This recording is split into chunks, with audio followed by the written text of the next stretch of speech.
Baik, kita mulai ya. Bismillahirrahmanirrahim. Assalamualaikum warahmatullahi wabarakatuh. Waalaikumsalam warahmatullahi wabarakatuh. Jadi hari ini kita bahas mengenai pembangunan berkelanjutan. Jadi ini adalah satu konsep yang ingin membuat keseimbangan antara perkembangan ekonomi, pertumbuhan ekonomi, perkembangan sosial, dan bagaimana tetap menjaga kualitas dari lingkungan. Jadi konsep ini sebetulnya berkembang ya. Jadi ketika ada muncul antroposentris, di mana menganggap bahwa manusia itu adalah mempunyai hak atas lingkungan hidup untuk meningkatkan kesejahteraannya. Jadi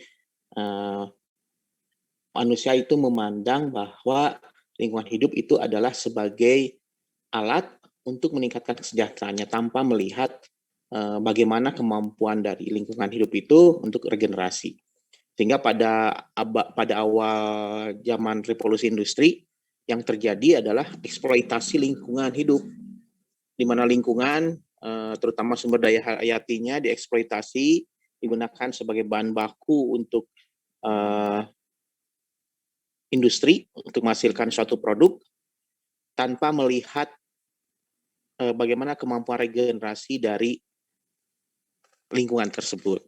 Nah, dulu itu berpikirannya antroposentris itu ketika seandainya sumber daya alam atau sumber daya hayati ini digunakan sebagai bahan untuk membuat suatu produk, kemudian produknya menghasilkan nilai ekonomi, nanti hasil dari ekonominya itu akan bisa digunakan untuk memperbaiki lingkungan nantinya. Tapi ternyata konsep itu tidak betul. Kenapa? Kalau ketika lingkungan itu sudah rusak, ini agak sulit untuk memperbaikinya, untuk mengembalikannya. Sehingga apa yang terjadi pada saat revolusi industri itu, banyak bencana, banyak sanitasi yang kemudian buruk, kemudian banyak penyakit yang bisa menyebabkan juga berdampak bagi manusia. Kemudian terus berkembang. Nah, bagaimana perkembangan itu muncul, ada biosentrisme. Biosentrisme itu dia memandang bahwa manusia itu adalah bagian dari alam. Oleh karena itu manusia tidak boleh semena-mena dalam menggunakan alam itu, karena kalau seandainya semena-mena maka alam itu bisa memberikan dampak negatif bagi manusia. Yang harus dilakukan adalah manusia harus beradaptasi dengan alam, begitu. Nah, kemudian muncul ekosentrisme. Nah, ekosentrisme itu mencoba untuk menyeimbangkan bahwa sumber daya alam itu merupakan aset bagi manusia untuk meningkatkan kesejahteraannya, meningkatkan pertumbuhan ekonominya, tapi di satu sisi harus dijaga agar pada saat pemanfaatan lingkungan hidup itu tetap berada pada kondisi di mana lingkungan hidup itu bisa beregenerasi sehingga bisa mempertahankan kualitasnya. Nah, diharapkan kalau seandainya bisa dipertahankan kualitasnya itu, maka generasi akan datang pun akan dapat memanfaatkan sumber daya alam yang sudah ada sekarang, begitu. Nah, oleh karena itu muncullah suatu konsep yang disebut dengan sustainable development. Jadi proses pembangunan yang berkelanjutan yang mencoba memenuhi kebutuhan manusia pada saat sekarang, tapi juga menjamin kemampuan dari generasi yang akan datang untuk bisa menggunakan sumber daya alam yang ada sekarang. Jadi itulah konsep sustainable development. Nah, kemudian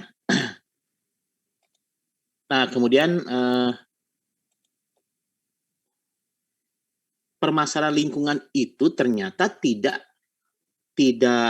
sifatnya dibatasi oleh wilayah administrasi, dibatasi oleh negara, dibatasi oleh provinsi, dibatasi oleh kabupaten kota, atau dibatasi oleh region gitu ya. Tapi ternyata lingkungan hidup itu satu sama lain saling berkaitan. Sehingga bisa saja apa yang terjadi di Indonesia itu bisa berdampak di Australia, bisa berdampak di Malaysia, bisa berdampak di Amerika, gitu ya. Karena ada, nah sekarang muncul nih ada global warming juga itu merupakan suatu isu lingkungan, di mana sebetulnya yang terjadi adalah terganggunya siklus karbon. Jadi sekarang siklus karbonnya banyak terperangkap di atmosfer sehingga menyebabkan terjadinya pemanasan suhu permukaan bumi. Nah itu. Nah, berasal dari mana? Berasal dari negara industri sumber karbonnya. Tapi di satu sisi yang mempunyai paru-paru dunia itu di daerah negara berkembang. Nah, sehingga perlu ada kerjasama tuh antara negara industri dan negara berkembang ini agar tercapai suatu keadilan, begitu ya. Jadi di sini konsensusnya itu tidak hanya konsensus dalam negeri, tapi juga antar negara di seluruh Indonesia. Nah, oleh karena itu, di seluruh dunia. Nah, oleh karena itu perlu bagaimana konsensus dalam rangka pembangunan berkelanjutan itu ditindaklanjuti oleh seluruh negara yang ada di dunia ini. Nah, oleh karena itu PBB pada tahun 2000 ini mencoba untuk membuat kesepakatan di antara negara-negara anggota PBB ini. Yang tujuannya sebetulnya ya tadi ingin memerangi kemiskinan dalam berbagai dimensi. Tapi dalam konteksnya bahwa memerangi kemiskinan itu dalam rangka meningkatkan pertumbuhan ekonomi, meningkatkan kesejahteraan, itu tidak turun. Dan ancaman bagi generasi yang akan datang untuk tidak dapat menikmati sumber daya alam yang ada sekarang, begitu. Jadi intinya di situ, visinya sih ingin memerangi kemiskinan. Nah, oleh karena itu maka dikembangkanlah visi yang diterjemahkan ke dalam 8 Millennium Development Goal, MDGs. Nah, ini adalah MDGs ini adalah kesepakatan anggota PBB dalam rangka melaksanakan pembangunan dengan konsep pembangunan berkelanjutan. Jadi untuk pemenuhan generasi yang akan sekarang dan generasi yang akan tanpa mengurangi kemampuan untuk memenuhi kebutuhan generasi yang akan datang. Nah, ini adalah konsensus antar negara di seluruh dunia yang diturunkan dalam 8 Millennium Development Goals, ya. Nah, di sini target 8 Millennium Development Goal ini harus bisa terlaksana dalam 5 tahun terakhir. Nah, dimulainya tahun 2000, jadi tahun 2015 seharusnya ke-8 MDGs ini sudah terpenuhi ini.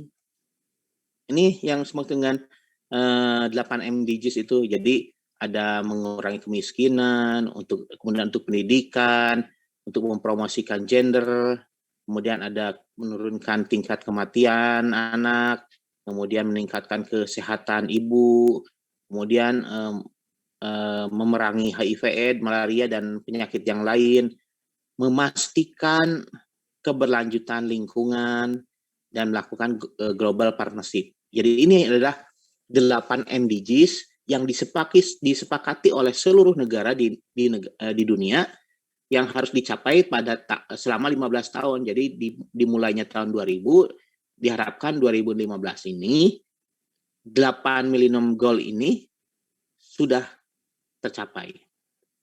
Nah, tapi apa yang terjadi? Yang terjadi adalah ternyata pencapaiannya tidak sampai seoptimum yang diinginkan. Jadi masih ada beberapa hal yang menjadi kendala dalam pencapaian pembangunan berkelanjutan itu. Jadi misalnya untuk kesetaraan gendernya masih ada, kesenjangan juga masih ada. Jadi kesenjangan antar rumah tangga yang miskin dengan kaya, dengan daerah pedesaan dan perkotaan ini masih terjadi. Kemudian degradasi lingkungan juga masih terjadi, sehingga menyebabkan perubahan iklim. Kemudian konflik tentang pembangunan ancaman terbesar bagi pembangunan manusia juga ada.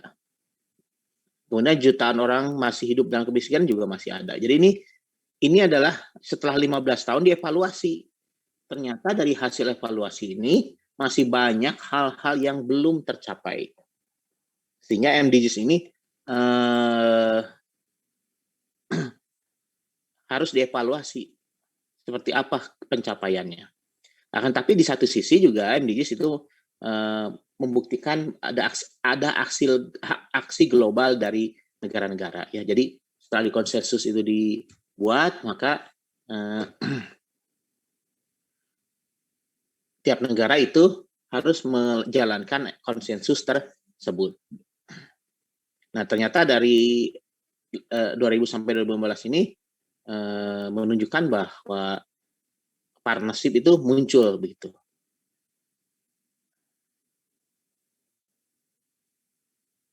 Nah, bagaimana kemudian aksi global? Nah, aksi global sudah muncul, kemudian ini menjadi salah satu jalan untuk memastikan bahwa agenda pembangunan baru tidak meninggalkan siapapun. Dan kemudian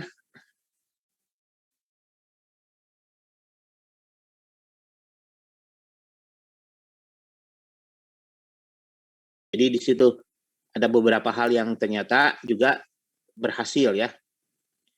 Kemudian ada agenda baru yang universal dan transformatif. Kemudian sebagai umat manusia mencari masa depan yang berkelanjutan. Ini adalah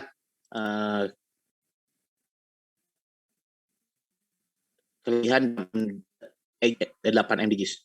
Nah, kemudian setelah dievaluasi tahun 2015, ternyata tadi ya ada beberapa hal yang tidak tercapai dengan 8 MDGs itu. Nah, kemudian dilakukan evaluasi kembali dan dihasilkan terdapat 17 kesepakatan baru. Jadi hasil evaluasi dari MDGs itu ada sebagian yang tidak terpenuhi. Kemudian dari situ maka dibuat konsensus baru. Nah, konsensus baru ini yang disepakati oleh anggota PBB. Jadi ada 17 item. Nah, ini bisa dilihat dari nomor 1, menghilangkan kemiskinan, menghilangkan kelaparan, dan lain-lain. Ini bisa Anda baca di PPT ya. Jadi ada beberapa hal yang berkembang ya dari 8 menjadi 17. Jadi Anda menghilangkan kemiskinan, menghilangkan kelaparan, ada ketahanan pangan,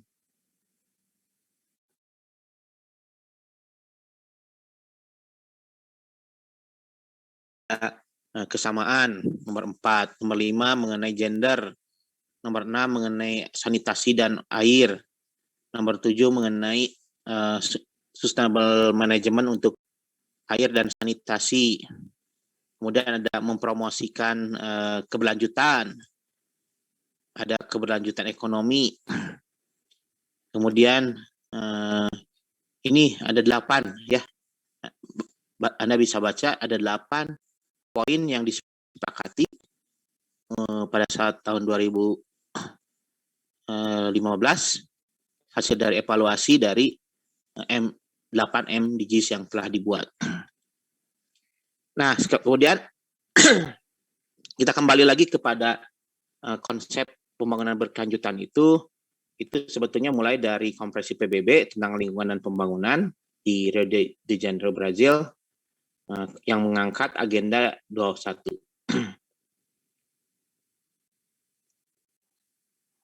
Nah, kemudian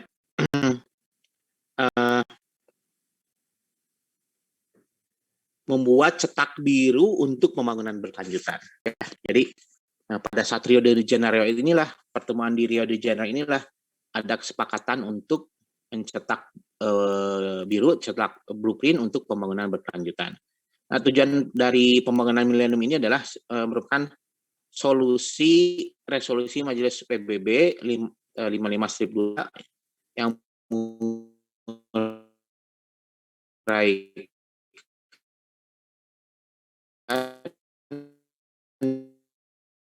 8 target yang dituju untuk mengurangi. Nah, yang paling ditekankan dalam KTT itu adalah agenda 21 dan tujuan pembangunan milenium.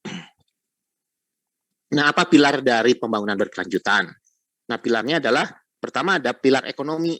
Ekonomi ini artinya bahwa pembangunan berkelanjutan itu harus bisa meningkatkan peran ekonomi atau fungsi dalam bidang ekonomi, meningkatkan pendapatannya misalnya, yang nantinya diharapkan bisa digunakan untuk pengentasan kemiskinan. Kemudian juga ada pembangunan sosial partisipasi perempuan, pendidikan, pemerintahan. Jadi ini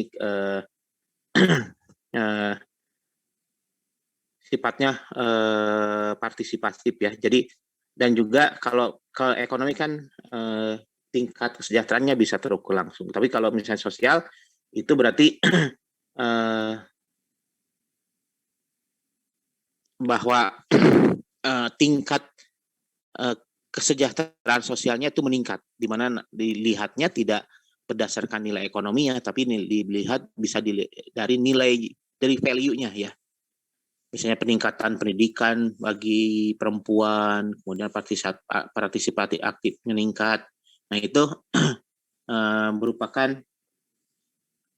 indikator untuk pembangunan sosialnya. Dan yang ketiga adalah pelindungan lingkungannya. Jadi dalam rangka meningkatkan ekonomi, dalam meningkatkan penghargaan penilaian, maka perlu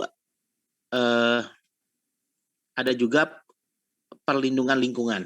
Yang tadi ya, bahwa pemanfaatan alam itu untuk pembangunan harus dideteksi bahwa pembangunan itu tidak menyebabkan terjadinya kerusakan lingkungan. Nah ini pelaksananya bagaimana? Makanya meskipun ini konsensus dunia, tapi bisa dilakukan di kabupaten kota, di provinsi ataupun di pusat. Jadi PAMEO-nya adalah think globally, act locally. Berpikirnya secara global, tapi actingnya lokal. Jadi mengatasi permasalahan lokal. Dalam artian act lokal ini bisa dikatakan negara, bisa dikatakan provinsi, bisa dikatakan kabupaten, tapi cara berpikirnya adalah cara berpikir global ya. Jadi kompleks, karena tidak hanya negara kita yang dipengaruhi, juga negara yang lain. Nah, jadi kalau kita membahas mengenai pertumbuhan ekonomi, maka sebetulnya yang indikator yang bisa digunakan adalah penurunan dari populasi yang miskin atau pemberantasan kemiskinan. Nah, akan tapi di sini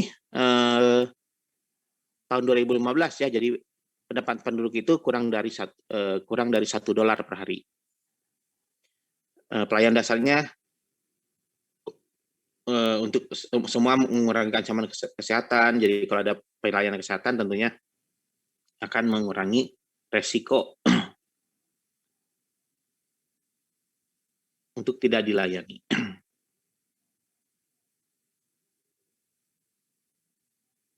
Nah, kemudian meningkatkan ketersediaan pangan. Kalau misalnya pangannya bisa di-trigger untuk mengembangkan menanam padi sehingga bisa panen kemudian hari. Kemudian tantangannya adalah memerangi pergunungan atau mengurangi dampak sering dan banjir. Dan selain itu juga air minum, air bersih juga sangat penting untuk menyediakan kebutuhan dasar manusia ya, Bud Sarman. Kemudian meningkatkan produktivitas dari industri. Nah, tapi di satu sisi dalam untuk mengikuti konsep pembangunan berkelanjutan ini tentunya kita juga harus melakukan pengubahan pola konsumsi dan produksi yang tidak berkelanjutan. Misalnya mengubah menjadi teknologi produksi yang lebih bersih. Itu salah satu bentuknya. Misalnya motor listrik, mobil listrik itu merupakan salah satu bentuk cara atau pendekatan untuk memperkenalkan teknologi bersih.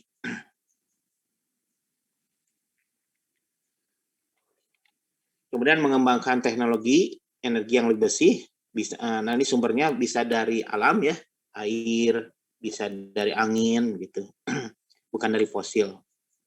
Kemudian menjaga kesehatan udara perkotaan dan mengurangi emisi gas. Nah ini harus pola-pola ini harus dirubah.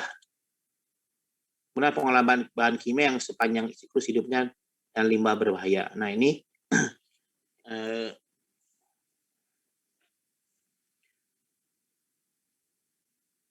merupakan pola produksi atau konsumsi yang perlu diubah atau perlu diubah menjadi seperti itu. Jadi ini konsepnya tadi ya, bahwa pembangunan berkelanjutan itu adalah yang memenuhi kebutuhan kita sekarang tanpa mengurangi kemampuan generasi yang mendatang untuk memenuhi kebutuhan mereka. Yang dimulainya di Rio de Janeiro ya, jadi maksudnya kelanjutan dari Stockholm ke Rio de Janeiro, maka di sini kalau di konferensi Stockholm ini lebih menanyakan mengenai masalah kerusakan lingkungannya. Sementara menurut konferensi Rio de Janeiro, bahwa pelindungan lingkungan hidup, pembangunan ekonomi dan pembangunan sosial, pembangunan serta pembangunan berkelanjutan. Dan kemudian ditindaklanjuti di konferensi Johannesburg, di mana di situ muncul visi pembangunan berkelanjutan serta kesepakatan global dan mitraan antara keseluruhan masyarakat di dunia.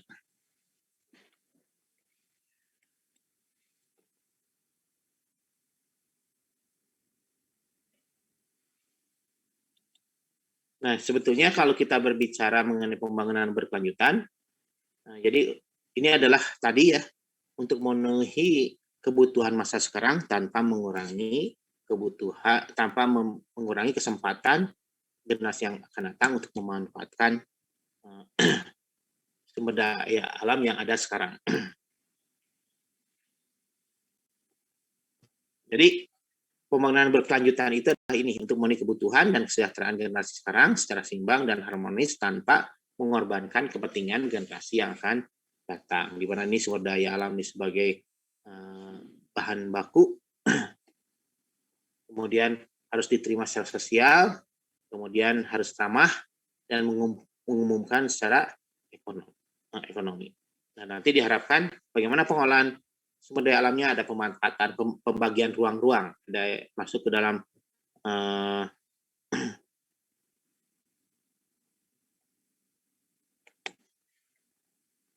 jadi di sini bahwa sumber daya alam itu nanti harus dilihat dalam pemanfaatan ruangnya. Kenapa? Karena sumber daya alam ini sebagai bahan pokok, terutama untuk pangan dan lain-lain, ini nanti ada hubungannya dengan ketahanan pangan nasional dan juga pemanfaatan ruangnya berdasarkan wawasan Nusantara.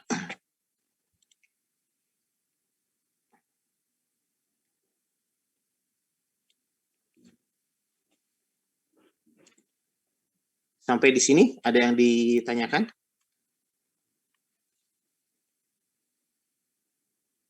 Silakan sebelum lanjut.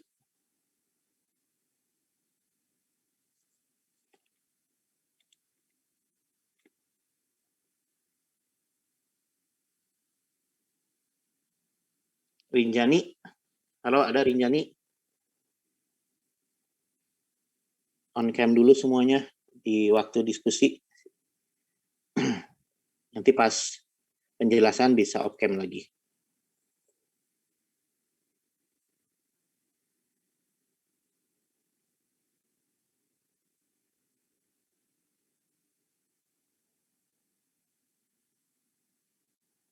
Silakan kalau ada yang bertanya. Kalau tidak nanti ditanya.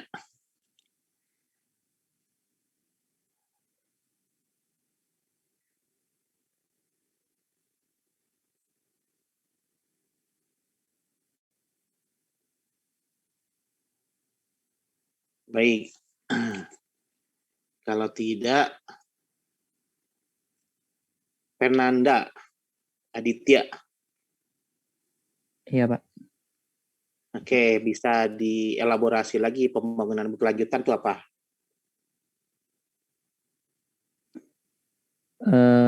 Menurut sepengetahuan saya yang telah Bapak jelaskan juga tadi, pembangunan berkelanjutan ini lebih ke tadi ya berpikir global tapi act-nya lokal. Berarti kita harus bisa merumuskan bagaimana pembangunan ini bisa berkelanjutan untuk masa generasi yang selanjutnya juga. Begitu, Pak. Oke, jadi think globally, act locally. Dan kita juga harus menjamin bahwa generasi yang akan datang itu masih bisa memanfaatkan sumber daya alam yang ada sekarang ya. Oke. Jaki.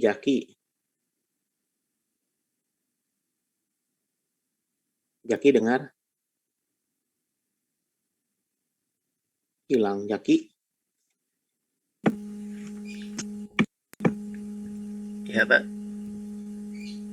Oke, Jaki. Jadi ada pembangunan berkelanjutan itu tadi ada 3 aspek atau 3 pilar, apa aja bidangnya?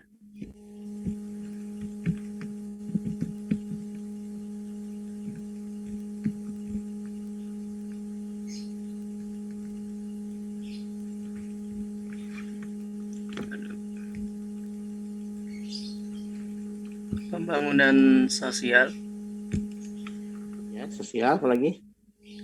apalagi terus dari itu ekonomi dan lingkungan. Oke. Nah, selanjutnya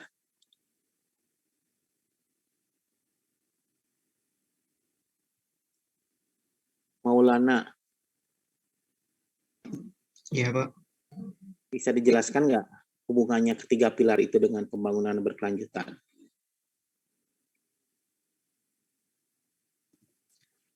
Ya, seperti yang sudah tadi Bapak jelaskan, hubungan ketiga pilar itu, jadi sebenarnya pembangunan berkelanjutan itu kan bertujuan untuk seperti tadi, membangun apa ya, dari segi pertumbuhan ekonomi, seperti tadi itu contohnya ada pemberantasan kemiskinan, terus juga ada pembangunan sosial, jadi lebih ke arah seperti kesetaraan gender, pendidikan, dan lain-lain. Tapi pembangunan-pembangunan tersebut itu harus tetap bisa menjaga kualitas lingkungan. Jadi ada hubungannya dengan perlindungan lingkungan. Seperti itu, Pak, supaya nanti sumber dayanya itu tetap bisa dinikmati di generasi-generasi selanjutnya. Mungkin seperti itu, Pak, kaitannya. Oke, good. Samsudin. Ya, Pak. Ada MDGs, ada Sustainable Development Goal. Itu bedanya apa tuh?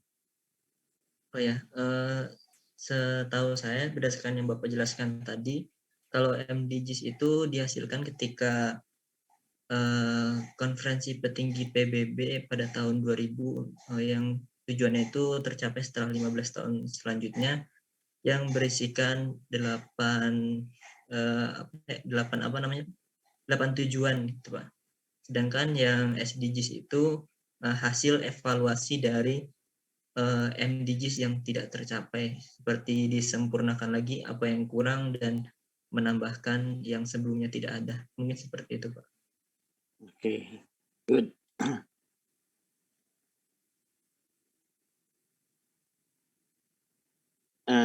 Kalau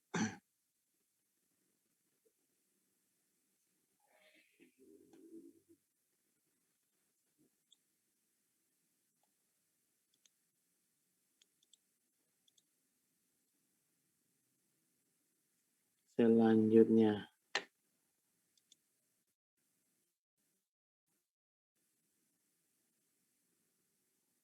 Rini. Iya, Bapak.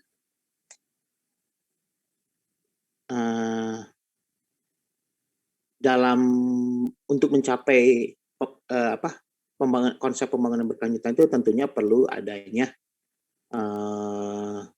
perubahan pola pikir atau perilaku. Bisa dijelaskan ya perilakunya seperti apa? Perubahannya harus dilakukan.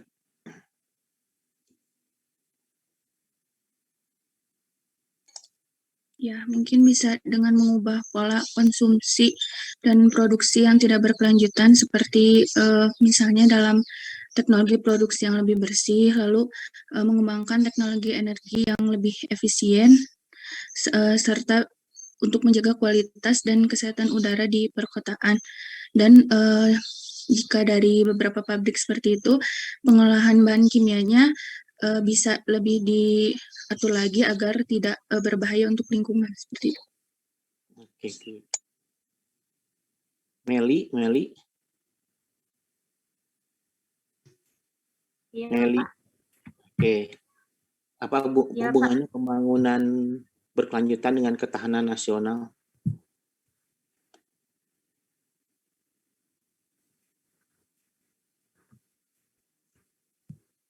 Mohon diulangi, Pak. Soalnya di sini agak Apa hubungannya pembangunan berkelanjutan dengan ketahanan nasional? pembangunan nasional dengan ketahanan nasional.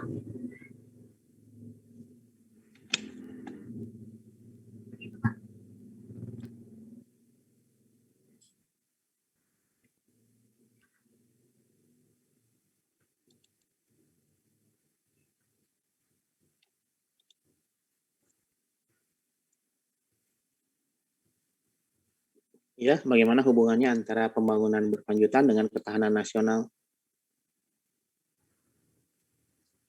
Iya, Pak. Kalau menurut saya untuk pembangunan yang berkelanjutan itu bisa membentuk ketahanan nasional yang lebih baik gitu. Jadi ketika pembangunan itu berkelanjutan bisa dinikmati oleh generasi selanjutnya, maka ketahanan nasionalnya pun akan meningkat begitu, Pak. Bisa memberikan contoh nggak?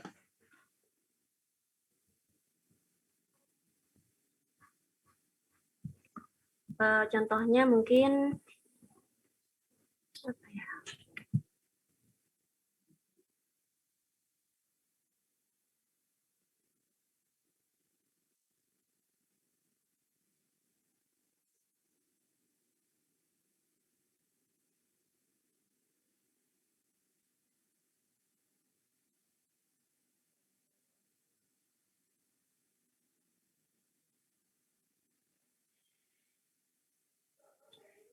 Ya, Hildawati bisa bantu?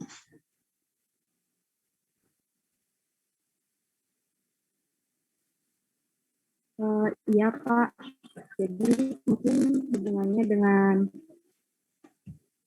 ketahanan nasional itu kan ketika tujuan saya salah satu yang tujuan pertumbuhan ekonominya tercapai, kemiskinan bisa diberantas, otomatis rakyat warga ini juga pada sehat-sehat sehingga ketahanan dari segi kesehatannya juga lebih terjaga begitu mungkin. Oke. Terputus-putus suaranya. Ulfa bisa memberikan contoh yang lain?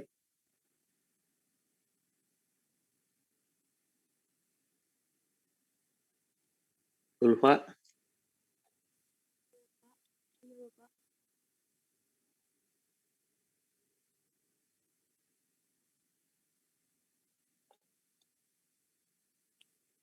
Ada Ulfa? Iya Bapak. Soalnya kecil banget.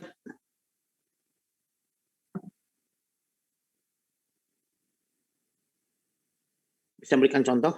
Tadi yang hubungannya dengan ketahanan nasional?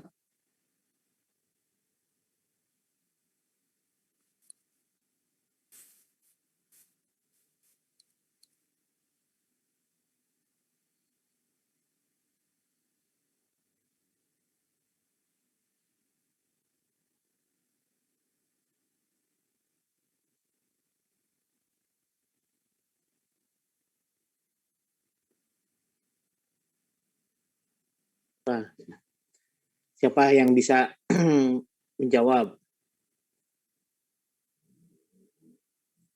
Berikan contoh hubungan antara pembangunan berkelanjutan dengan ketahanan nasional. Nah, kalau ketahanan nasional itu artinya apa? Ada yang tahu nggak?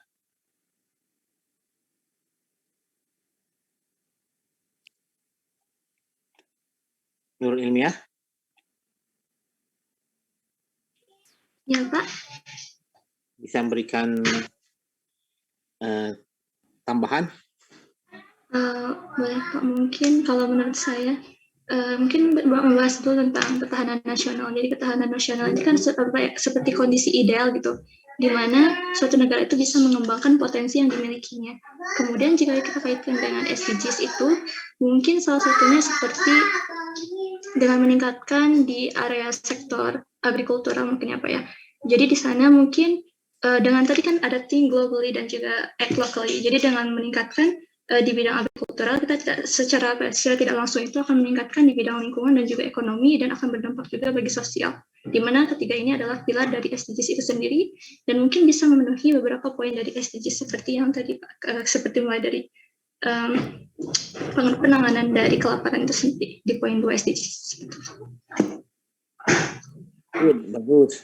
Ya betul. Jadi kalau kita mempunyai kita menggunakan konsep pembangunan berkelanjutan, kita bisa meningkatkan ketahanan nasional. Ketahanan nasional ini konteksnya nanti bukan hanya keamanan ya, tapi juga di bidang pertanian, pangan. Bagaimana kita bisa mempertahankan swasembada pangan, itu adalah ketahanan nasional.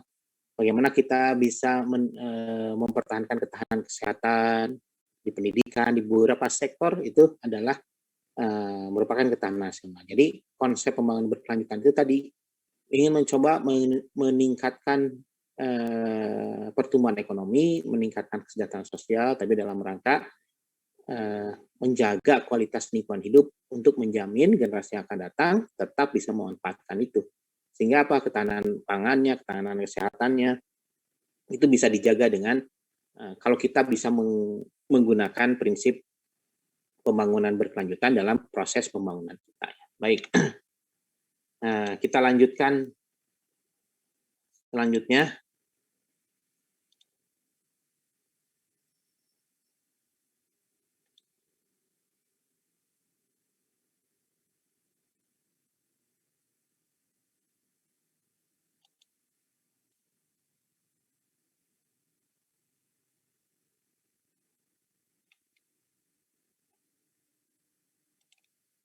Nah, tadi kita sudah berbicara mengenai bagaimana konsep pembangunan berkelanjutan itu agar ada pertumbuhan ekonomi, ada kesejahteraan sosial, juga ada pemeliharaan lingkungan hidup ya. Jadi ini dibuat kesetimbangan agar tadi lingkungan hidup itu terjaga, sehingga dia dalam proses pemanfaatan ruangannya itu bisa menjaga kewawasan Nusantara dan juga ketahanan nasional.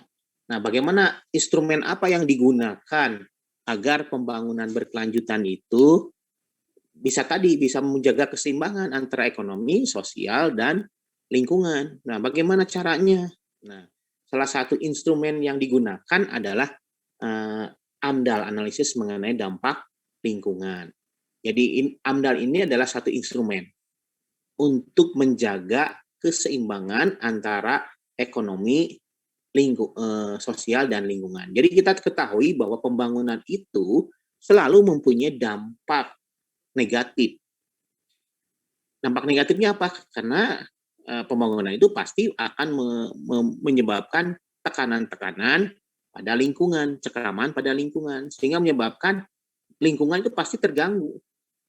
Bisa menyebabkan pencemaran udara, bisa menipisnya sumber daya alam, bisa menyebabkan bencana, bisa menyebabkan ketidakseimbangan. Nah, akhirnya di sini perlu disinergikan nih antara pembangunan itu dengan konsep pembangunan berkelanjutan.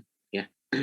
Nah, jadi bagaimana konsep dari analisis mengenai dampak lingkungan? Karena pembangunan itu selalu menghasilkan dampak. Nah, AMDAL ini adalah suatu studi sebetulnya.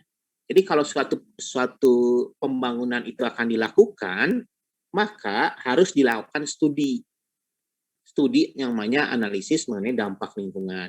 Jadi studi analisis mengenai dampak lingkungan ini adalah suatu studi yang memprediksi dampak-dampak apa saja yang mungkin terjadi akibat suatu pembangunan. Jadi pada saat sebelum dilakukan pembangunan, itu harus dilakukan studi AMDAL dulu. Apa yang terjadi, dilihat rona lingkungan di daerah tempat pembangunan itu seperti apa.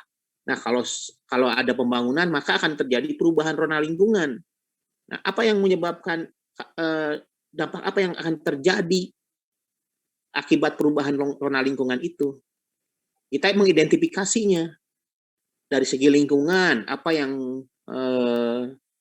terkena dampak, misalnya perubahan bentang alam menjadi perkotaan, misalnya bisa menyebabkan sumber air terganggu, bisa menyebabkan habitat dari hewan terganggu. Jadi diidentifikasi tuh semua permasalahan yang berhubungan dengan lingkungan diidentifikasi. Selain itu juga bidang sosial juga sama. Dilihat apakah akan terjadi pengangguran misalnya, apakah akan terjadi perpindahan profesi dari profesi apa menjadi profesi apa karena lahan untuk penggarap petani hilang misalnya. Kemudian bisa menyebabkan terjadinya demonstrasi atau apa. Nah, itu juga diidentifikasi. Jadi analisis mengenai dampak lingkungan itu adalah satu studi yang mencoba mengidentifikasi permasalahan kalau seandainya dilakukan pembangunan itu. Jadi didetailkan dampak-dampak yang terjadi itu. Nah, nanti kalau Anda nanti belajar AMDAL tuh nanti Anda akan belajar mengenai pelingkupan, mengenai penentuan dampak penting dan besar gitu ya. Nah, jadi sebetulnya nanti ketika sudah mendapatkan list dari dampak yang mungkin yang muncul, maka dikelompokkan ada dampak yang potensial dan dampak yang besar gitu. Nah, kemudian setelah teridentifikasi permasalahannya, dampak-dampaknya, kemudian disusun strateginya bagaimana mengatasi permasalahan-permasalahan yang mungkin muncul itu. Nah, makanya desain tuh bagaimana rencana pengelolaan lingkungannya. Nah, rencana pengelolaan lingkungan itu adalah rencana secara teknis bagaimana kita mengelola dampak-dampak yang mungkin muncul agar tidak menyebabkan penurunan kualitas lingkungan. Misalnya dihasilkan limbah, maka strategi untuk mengatasinya adalah harus dibuat pengolahan air limbah. Kalau misalnya bisa menyebabkan pencemaran udara, maka harus dibuat misalnya tempat pengolahan limbah udara dengan menggunakan scrubber misalnya. Nah, jadi AMDAL itu selain mengidentifikasi permasalahan yang mungkin muncul, juga mengidentifikasi solusi-solusi dari setiap permasalahan yang muncul itu. Kemudian ditambah dengan, jadi solusi yang untuk mengatasi permasalahan itu namanya rencana pengolahan lingkungan. Dan kemudian ada satu lagi dokumen yang namanya rencana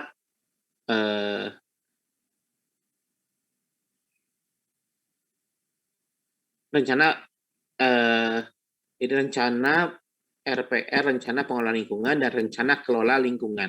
Kalau rencana kelola lingkungan itu adalah alat evaluasinya. Nah, selain dari, jadi ada dua hal, ada tiga hal, diidentifikasi permasalahannya, kemudian setelah teridentifikasi permasalahannya, diidentifikasi solusi-solusi dari setiap permasalahan tersebut, dan yang ketiga, diidentifikasi bagaimana cara mengevaluasinya, cara mengontrolnya, cara mengolah dari strategi yang diajukan, begitu. Nah, kalau seandainya dari hasil studi AMDAL itu ditemukan berbagai macam permasalahan, kemudian solusinya pun ada, dan bisa dilakukan, serta evaluasinya juga ada, sehingga mudah untuk kita mengontrol apakah sudah sesuai atau tidak, maka surat izin untuk suatu pembangunan baru keluar. Akan tapi kalau tidak tidak memenuhi dari hasil studi AMDAL itu, misalnya teridentifikasi permasalahannya, kemudian akan tapi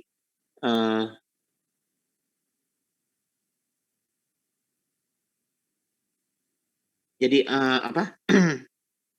kalau ditolak itu kalau seandainya teridentifikasi permasalahannya, akan tetapi tidak ada solusi yang baik yang dapat mengatasi permasalahan-permasalahan yang mungkin muncul itu. Nah, kalau seperti itu maka surat izin pembangunannya ditolak. Nah, itu. Jadi AMDAL itu merupakan satu instrumen untuk mengendalikan, untuk memastikan bahwa proses pembangunan itu harus ada keseimbangan antara ekonomi, sosial, dan lingkungan. Nah, jadi ini kalau kita lihat bagaimana proses pelingkupannya, jadi sebetulnya AMDAL itu ada tahapannya. Tahapannya bagaimana dia sampai kepada tahapan memberikan surat izin pembangunan. Misalnya kalau membuat rumah sakit, maka sebelum dibangun rumah sakit maka harus dilakukan studi AMDAL dulu. Jadi ini ada tahapannya, ada tahapan mendeskripsikan rencana kegiatannya, melihat zona lingkungannya, kemudian mengidentifikasi dampak potensial. Nah, setelah mengidentifikasi dampak potensial, baru mengevaluasi potensial.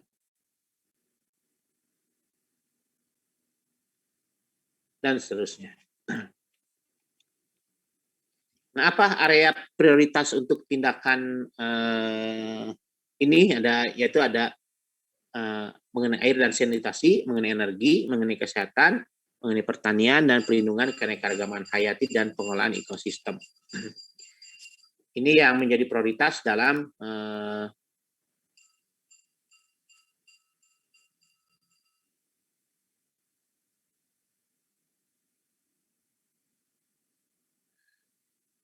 nah ini ya prioritas-prioritasnya. Jadi kalau air itu merupakan satu kebutuhan yang utama bagi manusia karena manusia tidak bisa hidup tanpa air. Dan ini menjadi pusat target dari pembangunan berkelanjutan. Dan di satu sisi juga masih banyak yang belum terakses mengenai yang terakses oleh air minum ini ya. Kemudian ini beberapa masalah utama dalam air dan sanitasi itu adalah mencegah polusi, melindungi ekosistem yang menjaga resapan air, memperkenalkan teknologi sanitasi yang terjangkau, kemudian pengolahan das dan air tanah. Jadi ini beberapa masalah utama yang berhubungan dengan air dan sanitasi. Dan energi. Nah, energi ini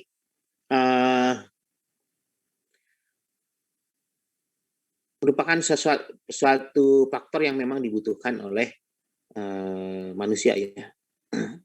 Jadi ini ada berbagai macam sumber energi dari minyak tanah, kayu bakar.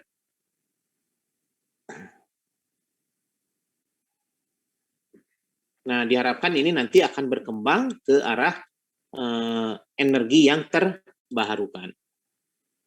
Di mana di sini fokus akses energi itu di daerah karena banyak yang belum terjangkau, kemudian harus dilakukan konservasi energi dan efisiensi energi.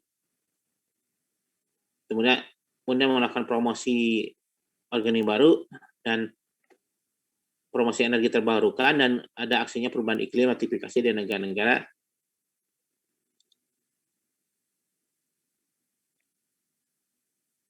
Nah, kesepakatan itu tertulis dalam protokol Kyoto.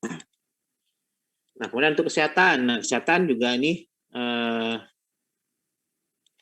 merupakan faktor dari yang menjadi fokus, yaitu memperbaiki memberantas kemiskinan, kesehatannya dibuat kesehatannya baik sehingga bisa mendorong untuk mengurangi kemiskinan dalam mencapai pembangunan berkelanjutan ya. Nah, ini beberapa data mengenai kematian penyakit menular. Nah, ini adalah satu strategi bagaimana kita melakukan ketahanan nasional dan menjaga kesehatan dari masyarakat Indonesia. Kemudian di pertanian pun sama ya. Jadi karena makin banyak penduduk Indonesia, maka proses untuk mensupport pencapaian atau pemenuhan kebutuhan pangan, maka perlu adanya inovasi-inovasi di bidang pertanian. Nah, tetapi masalahnya sering muncul dalam permasalahan di pertanian ini. Jadi mengatasi masalah kesuburan, diversifikasi pangan, produktivitas penggunaan air, kemudian harus menerapkan R&D.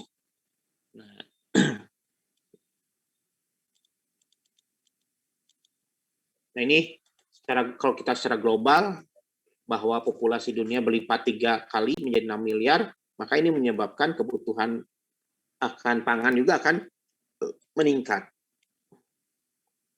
Nah, ini beberapa peningkatan yang terjadi, produksi pangan 2 kali, penggunaan air 2 kali lipat, kemudian kayu 3 kali. Nah, ini beberapa targetan yang bisa dilakukan pada bidang pertanian. Nah, ini juga ada permasalahan mengenai pestisida ya, yang bisa menyebabkan keracunan atau kematian dari organisme non-target.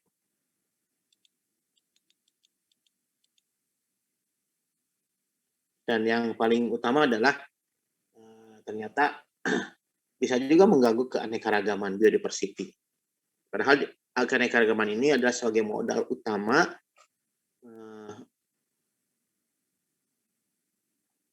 untuk produk-produk pembangunan.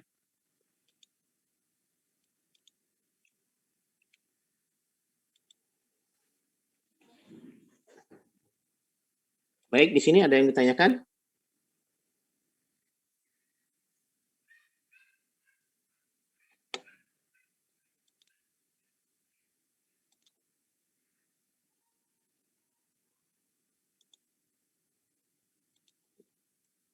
Kalau tidak ada, kita resume lagi. Bapak, izin bertanya. Boleh, silakan. Silakan. Tadi dikatakan oleh Bapak itu sebelum ada pembangunan nanti ada analisis AMDAL terlebih dahulu ya Pak. Lalu jika seperti kayak pembangunan rumah penduduk yang seperti ruko-ruko ataupun kafling itu apakah memang ada AMDAL-nya juga Pak? Oke, bagus pertanyaannya. Jadi memang untuk AMDAL itu ada spesifik kegiatannya ya. Biasanya kalau memberikan dampak yang besar, nah itu maka dilakukan ada AMDAL.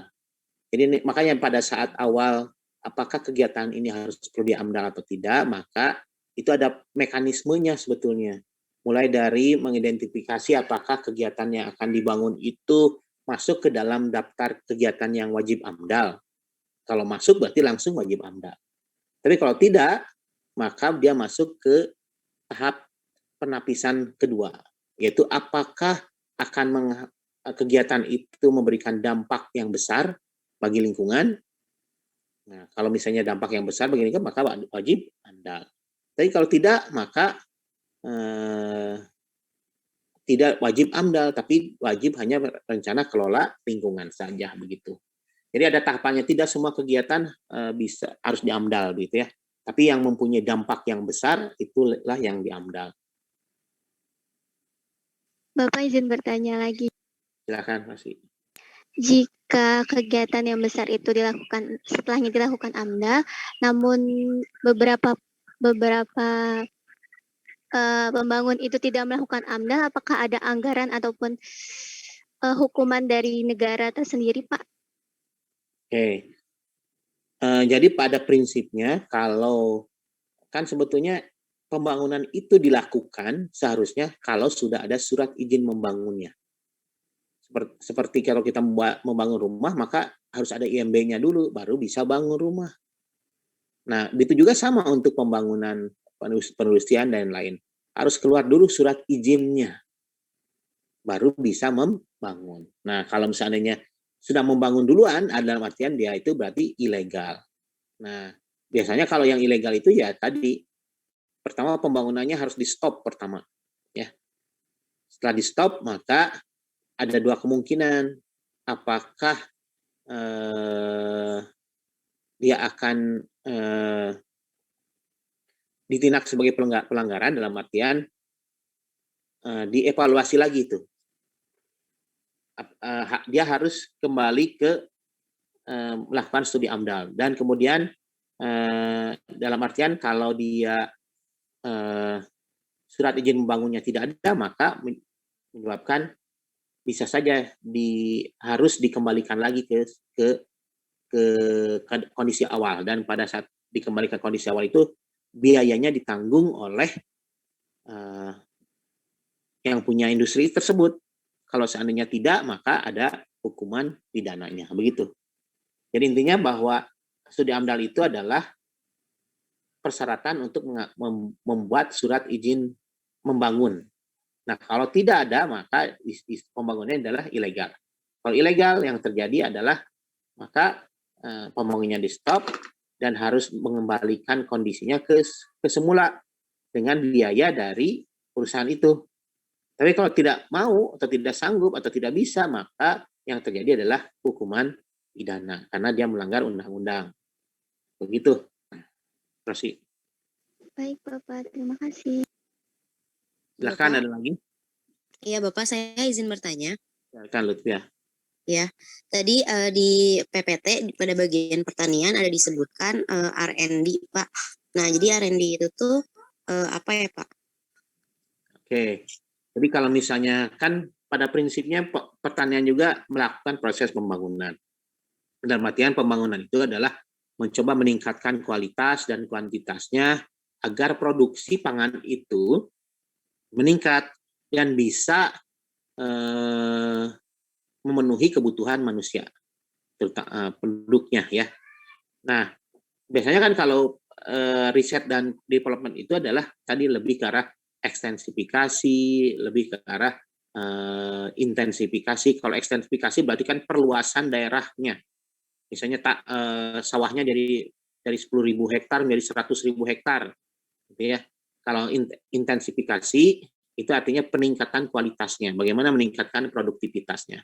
Nah, itu tentunya perlu adanya riset dan development. Jadi bagaimana melakukan penelitian dan pengembangan, baik intensifikasi maupun ekstensifikasi dalam rangka pemenuhan kebutuhan dasar manusia di bidang pangan. Begitu, Lutfia. Ya, baik, Bapak. Terima kasih. Silakan, ada lagi yang tanyakan? Bapak izin bertanya. Silakan, Tindak. Ya Pak, mungkin waktu itu ketika saya pergi gitu ya, ada suatu pabrik yang masih beroperasi, namun tapi di sekitar pabriknya itu jadi menimbulkan udara yang tidak sedap gitu Pak. Mungkin akibat dari polusi udara, dari uap-uap apa gitu yang perusahaan itu keluarkan. Nah, untuk saat ini kan kita hanya sebagai seorang mahasiswa gitu ya Pak, mungkin belum mempunyai kebijakan-kebijakan yang bisa mempengaruhi perusahaan tersebut. Nah, kira-kira yang bisa kita lakukan tuh apakah kita bisa melapor gitu ke pihak tertentu untuk meminimalisir dampak negatif yang ditimbulkan dari perusahaan tersebut, atau gimana ya Pak langkah yang bisa kita lakukan untuk saat ini?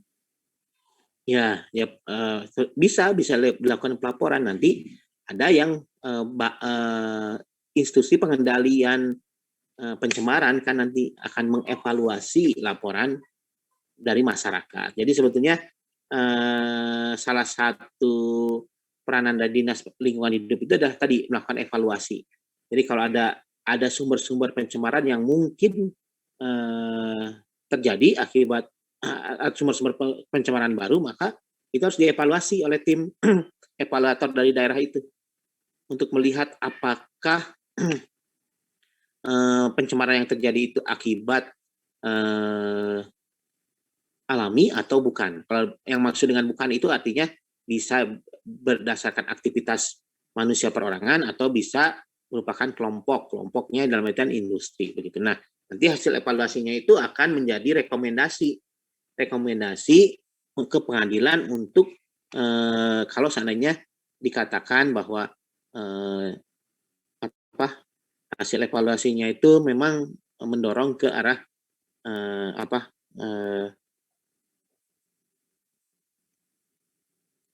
ke arah dampak yang besar bagi lingkungan begitu. Nah, jadi untuk mengurangi dampak secara akumulatif maka harusnya ada penindakan. Jadi ya itu melaporkan biasanya di Dinas Lingkungan Hidup. Nah, itu bisa menjadi salah satu posko untuk pelaporan permasalahan lingkungan. Gitu. Tindak. Ya, baik. Berarti melapor ke Dinas Lingkungan Hidup pabrik setempat itu ya, Pak? Iya, betul. Terima kasih, Bapak. Lagi silakan.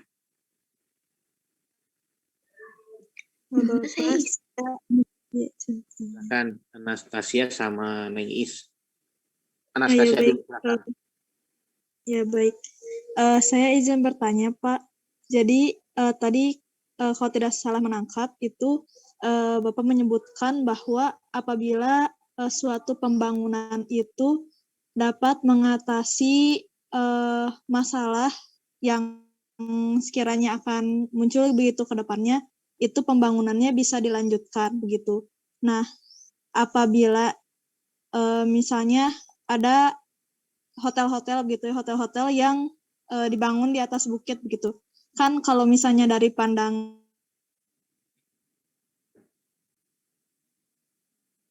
hilang. Anastasia, sinyalnya kayaknya sepertinya. Neng isi dulu deh. Silakan Neng, nanti dilanjut Anastasianya. Ya baik Bapak, saya izin bertanya, kalau untuk pihak yang berwenang untuk melakukan AMDAL itu apakah ada suatu lembaga tertentu, kemudian apakah AMDAL itu bisa dilakukan oleh masyarakat itu Bapak, karena kan masyarakat itu juga ikut terdampak atas pembangunan gitu Bapak. Oke, baik. Jadi bagus pertanyaannya nih. Jadi AMDAL itu ada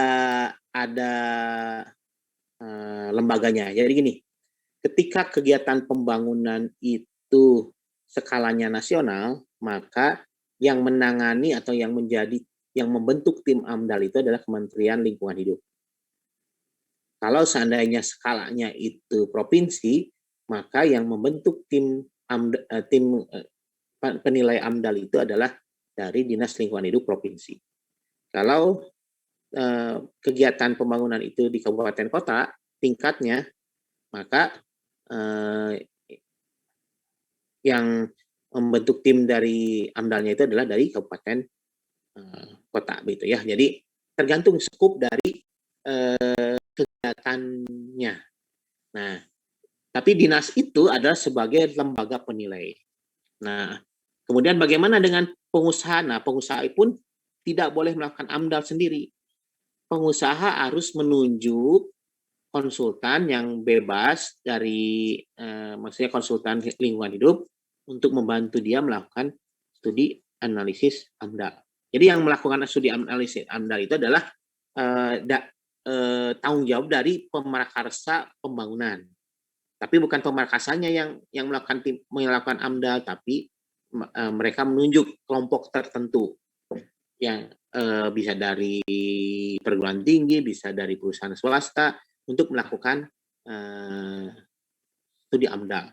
Nanti, nah ketika melakukan studi AMDAL tentunya ada stakeholder yang berpengaruh di situ, termasuk masyarakat. Nah nanti dalam proses studi AMDAL-nya itu masyarakat pun akan dilibatkan untuk mencari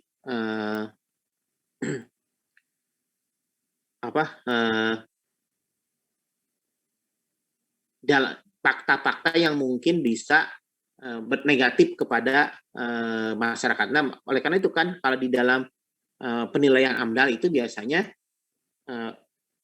si konsultan atau yang menyelenggarakan AMDAL itu melakukan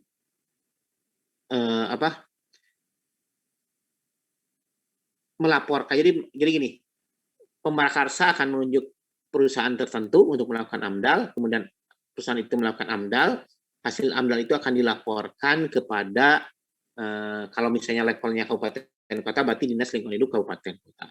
Kalau provinsi Dinas Lingkungan Hidup provinsi.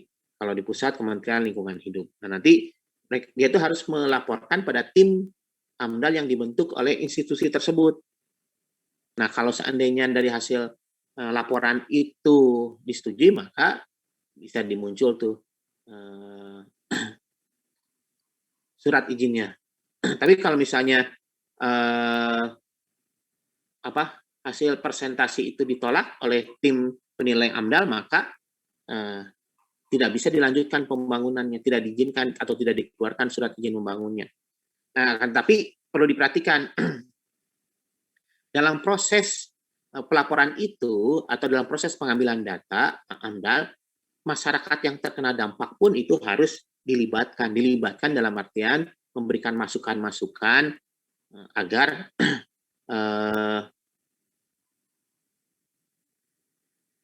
jadi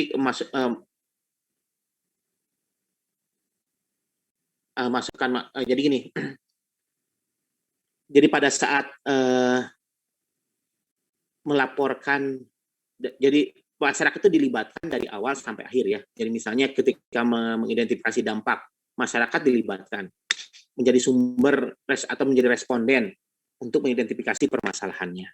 Kemudian pada saat pengelolaan, masyarakat pun akan dilibatkan untuk melihat peran serta masyarakat, begitu ya.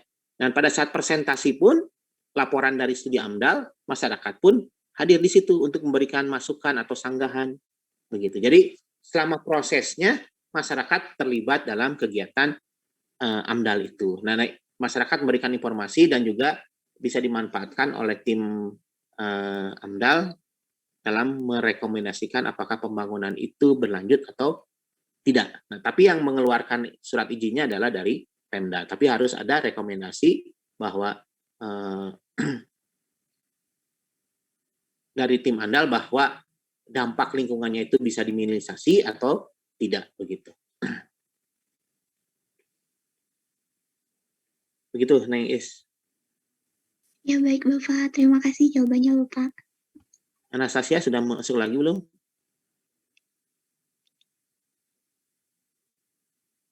Belum masuk lagi ya? Silakan pada yang lain tanya-tanyakan.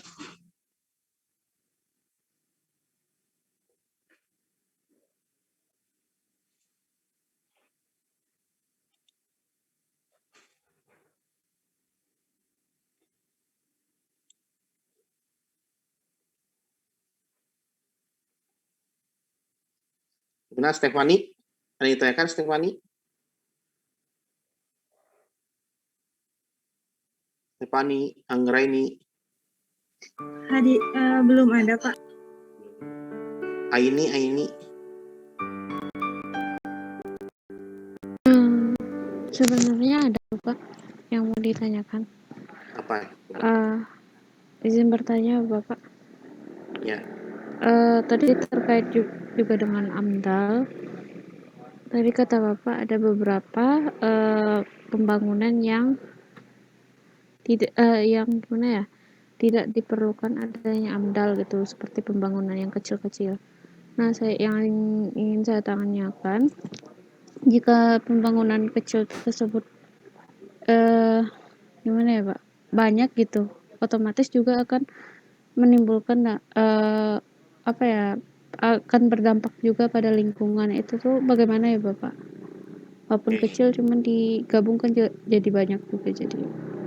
Misalnya kalau rumah, tapi banyak rumahnya jadi perumahan, gitu ya. Nah, sebetulnya kalau kategorinya besar, itu menjadi wajib AMDAL ya. Makanya biasanya ada kategorisasi. Kalau misalnya hanya membuat rumah pribadi, itu tidak perlu AMDAL. Tapi kalau misalnya perumahan, itu harus ada AMDAL. Perumahan pun tergantung luasnya. Kalau luasnya misalnya hanya sedikit gitu, membuat klaster sedikit, maka tidak perlu AMDAL. Tapi hanya perizinan dari daerah, di mana di sana nanti juga ada evaluasinya. Dalam artian begini, kalau seandainya suatu kegiatan itu tidak termasuk kategori industri yang harus di-AMDAL, tapi tetap pengawasannya tetap dilakukan. Ya. Nah, bentuknya seperti apa? Nah, biasanya kalau yang tidak wajib AMDAL, itu mereka tidak perlu melakukan studi AMDAL, tapi dia harus membuat RKL dan RPL, rencana kelola lingkungan dan rencana pengelolaan lingkungan. Gitu. Jadi bentuknya seperti AMDAL yang disederhanakan. Jadi mereka tetap mengidentifikasi permasalahannya apa, kemudian dia membuat rencana kelolaannya seperti apa, kemudian rencana pengelolaannya seperti apa. Nah, dari situlah rencana-rencana itu adalah untuk mengatasi dampak yang muncul, begitu. Jadi dalam artian, kalaupun tidak termasuk ke dalam list untuk AMDAL, tapi tetap harus melakukan registrasi untuk mengidentifikasi bagaimana kondisi lingkungannya, begitu. Begitu ini.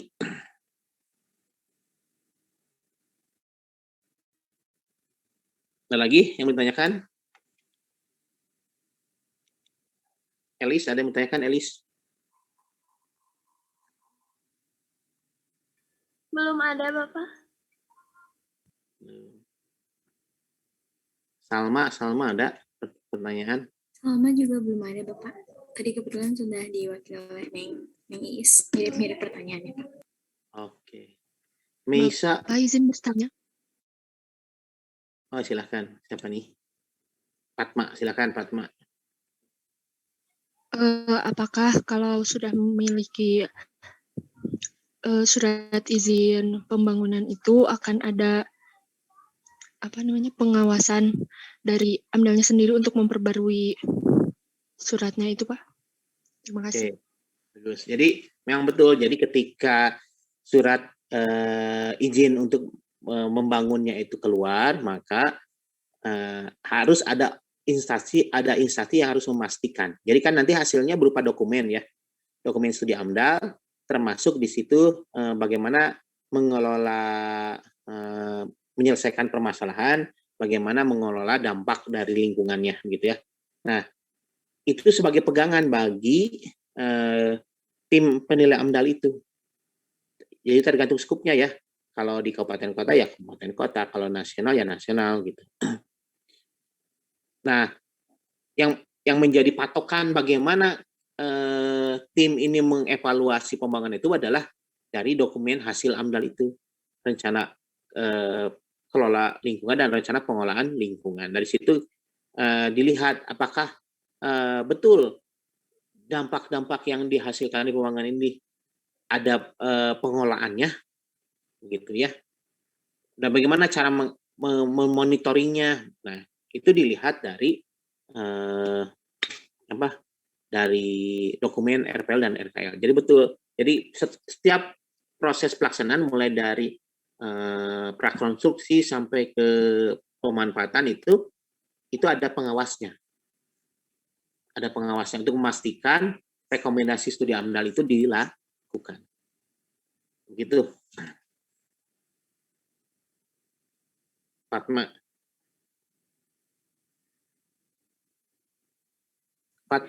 Baik, terima kasih Bapak. Kalau untuk yang misalkan AMDAL-nya sudah bertahun-tahun gitu, terus dicopot saat melakukan pengajuan lagi, apakah kemungkinan diberikan izin lagi begitu?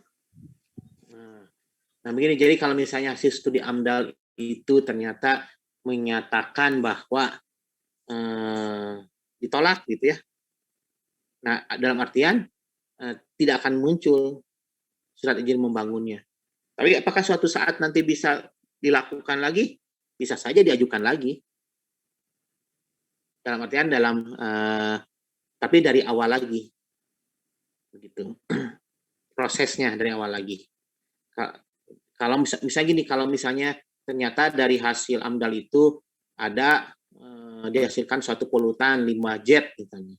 Tapi jet itu teknologinya belum ada tuh untuk pengolahannya. Maka ditolak. Nah, pada suatu saat muncul teknologi bagaimana mengolah polutan jet ini. Nah, diajukan lagi. Bisa saja. Begitu. Jadi bisa saja dilakukan lagi. Selama tadi ya, bahwa AMDAL itu memastikan bahwa kegiatannya akan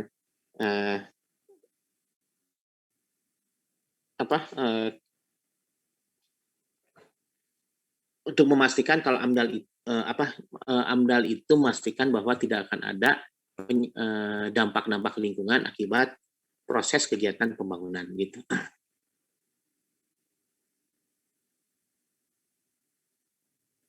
Baik, terima kasih Bapak. Silakan, ada lagi? Syafira Aulia. Dari saya belum ada pertanyaan, Bapak. Anissa Lansari. Dari belum ada. Tiara.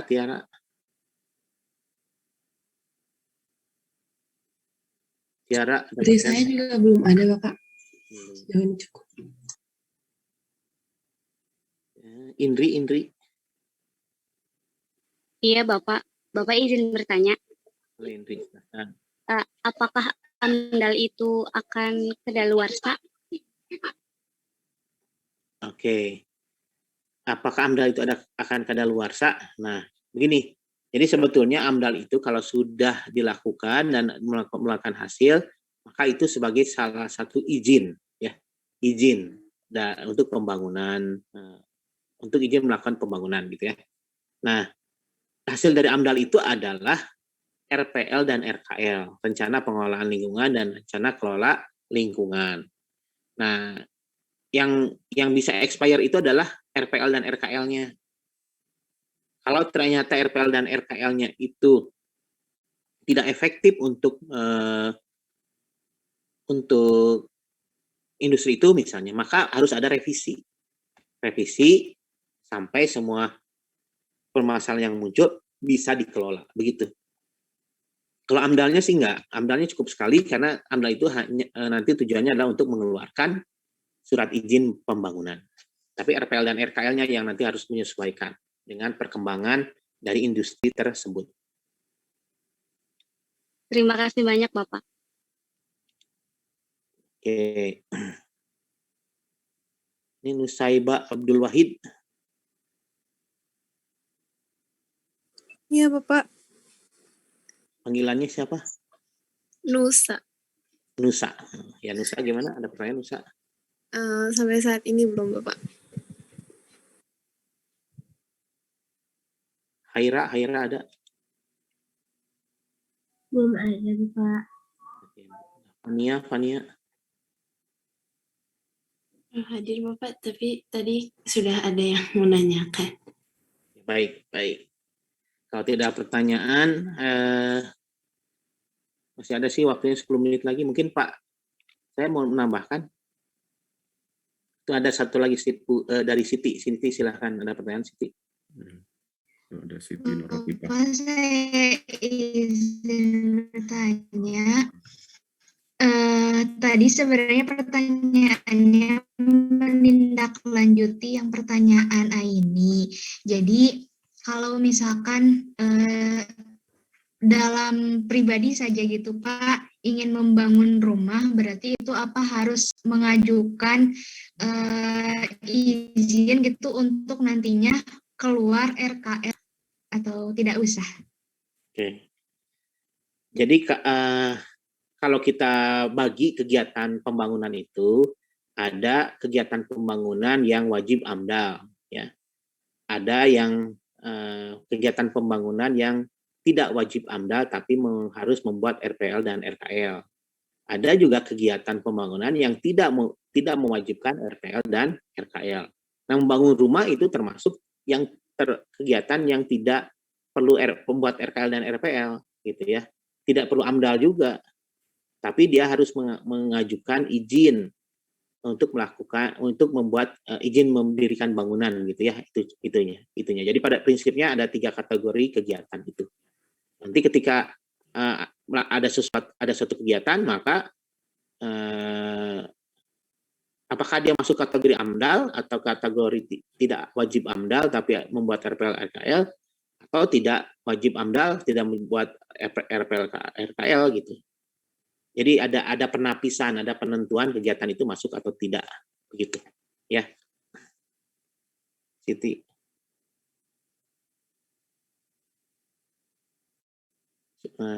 Sinyalnya kurang ini. Ya, baik Bapak. Terima kasih. Baik. Mungkin Pak Sek mau menambahkan, Pak. Silakan, Pak. Ya, jadi apa namanya? Selain tadi yang disampaikan oleh Pak Wahyu, ya, jadi ternyata pembangunan berkelanjutan itu program yang memang didiskusikan antar negara, ya, dan terus diawasi perkembangannya, dan pembangunannya itu tidak hanya di lingkungan saja, tapi semua komponen deh yang menjadi perhatian. Nah, ternyata selain itu juga di dalam mengawal,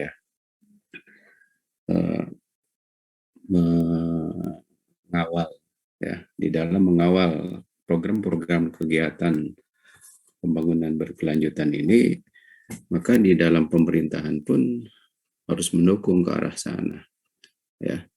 Jadi makanya ada KLH, ya, ada kependudukan dan lain sebagainya, menteri-menterinya itu pun merupakan salah satu bagian yang harus diperhatikan oleh suatu negara gitu. Nah, melalui kementerian-kementerian itulah nanti program-program yang tadi bicara kependudukan, ya di kependudukan, tentang lingkungan di KLH, tentang kebijakan hukum dan lain sebagainya yang itu ada di Menkumham dan lain sebagainya. Jadi di setiap kementerian itu juga mereka harus berorientasi pada program pembangunan berkelanjutan ini. Jadi silakan nanti Anda cek, ada satu web yang menunjukkan bahwa setiap kementerian itu memang harus mengemban amanah pembangunan berkelanjutan itu. Jadi ternyata tidak cukup kebijakan formal saja, tapi juga harus ada eksekusi pelaksanaannya, perencanaannya, pelaksanaannya, dan evaluasinya secara berkelanjutan. Dan itu ternyata ada di kementerian di setiap negara, begitu. Jadi tidak cukup konsepnya saja, tapi harus dioperasionalkan. Ya. Jadi lembaga-lembaga di sebuah negara pun harus merepresentasikan bahwa semua kegiatannya itu harus berpegang teguh kepada pembangunan atau pada konsep prinsip pembangunan berkelanjutan tadi. Ya, tentu arah kebijakan, kemudian perencanaan, pelaksanaan ya ditentukan oleh masing-masing negara sesuai dengan kebutuhan atau prioritasnya. Begitu. Ya. Jadi saya barusan coba nyari, ada satu web yang mudah-mudahan nanti segera saya tunjukkan ya alamat webnya, yang menggambarkan bahwa misalnya sekarang kan program pembangunan berkelanjutannya tidak lagi pada MDGs tadi ya, tapi lebih kepada 17 ya. Kalau milenial itu jadi sustainability Pak Wahyu, yang 17 tujuan itu ya. Sustainability Development Goal. Ya, Sustainability Development Goal itu yang sekarang, dan itu sudah yang milenial sudah ditinggalkan ya, lalu ditetapkan tujuan baru ya. Jadi kalau Anda lihat yang 17 itu ternyata di semua komponen ya, sampai ke gender pun menjadi perhatian dan lain sebagainya ya. Jadi itu mungkin yang perlu kita cermati, dan mohon Anda cermati lebih jauh lagi di sana bagaimana uraian lebih detail lagi di setiap program untuk 17 tujuan yang sudah ditetapkan oleh PBB, kemudian kita ikut, dan di situ ada sejumlah kebijaksanaan yang bisa Anda cermati lebih jauh lagi, termasuk di pendidikan ya. Nah, oleh karena itu ya karena kepentingan bersama gitu ya. Baik, saya kira itu, dan ini pertemuan yang ke berapa sekarang itu? Ke-7 ya. Jadi minggu depan kita Etika bahan UTS itu enggak, Pak? Etika. Kalau semester lalu masuknya ke UTS. Ya nggak apa-apa, kita pakai aja yang etikanya nanti aja di ya. Jadi karena sudah 7 pertemuan, kita UAS untuk UAS UTS dari pertemuan kedua ya, materi itu kedua, ketiga, keempat, kelima, keenam hari ini ya. Jadi kita UTS, jadi etikanya baru minggu setelah UTS ya gitu. Jadi minggu depan kita UTS ya gitu. Jadi soalnya insya Allah pilihan ganda ya, mungkin tanpa nomor ya, jadi diacak, nanti Anda bisa cermati lebih jauh lagi gitu. Jadi etika nanti aja setelah UTS Pak Wahyu. Siap Pak. Jadi karena ini sudah 7 pertemuan. Baik, saya kira itu untuk hari ini lah ya Pak Wahyu. Kecuali ada yang masih ditanyakan. Ada yang ditanyakan? Silakan. Kalau masih ada.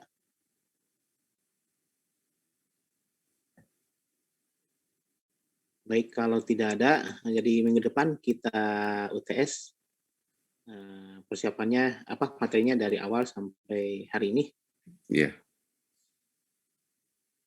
Baik, kalau tidak ada pertanyaan, kita tutup aja Pak. Ya, mangga ditutup saja. Baik, untuk mengakhiri kegiatan perkuliahan hari ini, mari kita tutup dengan membacakan hamdalah bersama-sama. Alhamdulillahirrahmanirrahim. Alhamdulillah. Terima kasih. Yang bertugas nge-approve BAP mohon nanti dia approve ya. Terima kasih. Izin ya. Assalamualaikum warahmatullahi wabarakatuh. Terima kasih Pak Wahyu.